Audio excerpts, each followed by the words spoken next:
TIU men's soccer opens the season here at home with a 1-0 defeat to Missouri Baptist. Here with head coach Patrick Gilliam. Coach, you guys finally got on the field today. Tell us what you thought. Well, I thought there was, as I said to the boys afterwards, I think there were a lot of good things to build upon. I think the guys, as we kind of brought them in at the end today, and if we're fair enough, it was a winnable match. Missouri Baptist coming in off of a game that late into last night, an overtime game, playing back-to-back, us at home. So the context of the match made it definitely a winnable match. But then I thought we did a lot of things right, and so the game was there. Anytime you lose 1-0, you're generally going to say, hey, the match was close enough, it was within our grasp. But I think we out-cornered them 6-1. The shots were fairly even, but I would say we had a lot of the attacking half play. And really, outside of the lone goal they got, they didn't have a lot of other quality chances. So it was a winnable match that we didn't get it done. That hurts. That cuts deep, and when you're competitive and the coaches and the players are competitive, and we want to obviously see some of these tight games fall in our favor. So yeah, it's a little frustrating, but I do think there's things to work on. But I told the boys, I said there's a lot of things to work with, and I think that's not just trying to have an optimistic, positive outlook. There'd be a lot of things today. I think we looked organized again. I felt like the work ethic was there. There were no moments in the match where I felt like we were kind of checked out.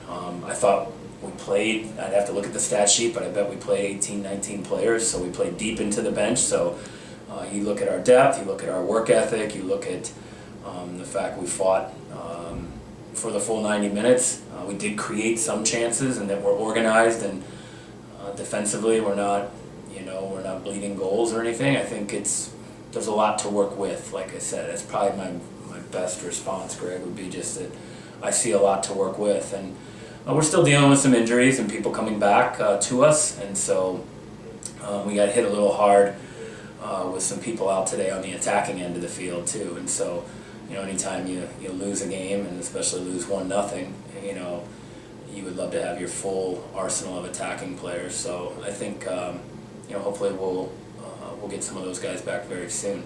But hats off to Missouri Baptist. They came in, like I said, late night last night, an overtime loss, and fighting like us to get a game in the win column, and they got it done. They took the one good chance they had, they finished it off and held on. So credit to them. Never want to discredit the opponent and give them credit where credit is due, but I think there's a lot of things for us to take and build upon and moving forward, and we just have to get back to work and get ready for Saturday.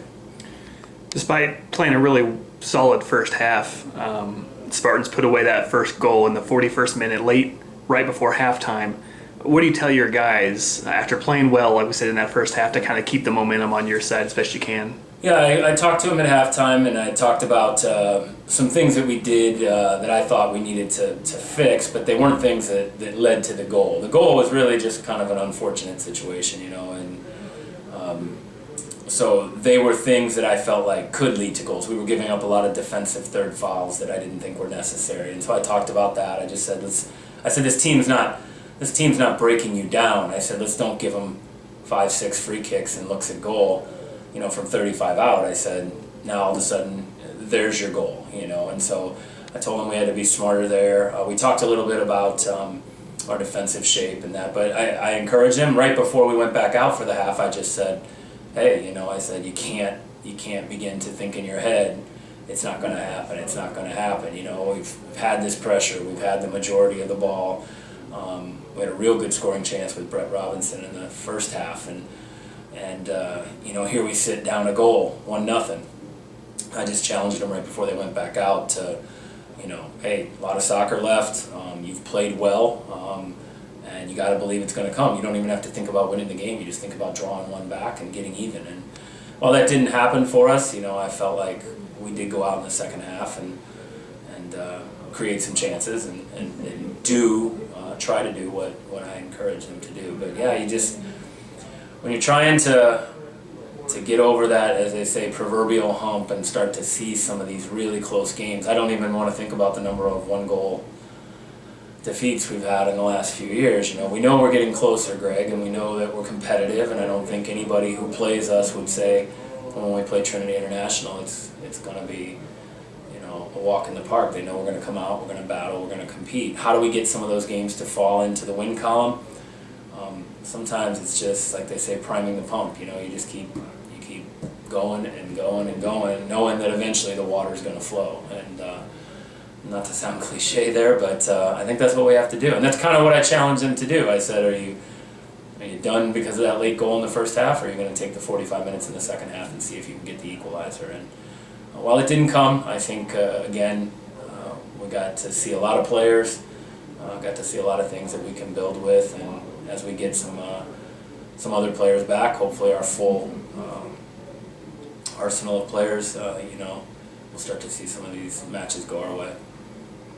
Trojans bounce back on Saturday, a home game against Concordia starting at 5 o'clock. Coach, thanks. Thank you, Greg.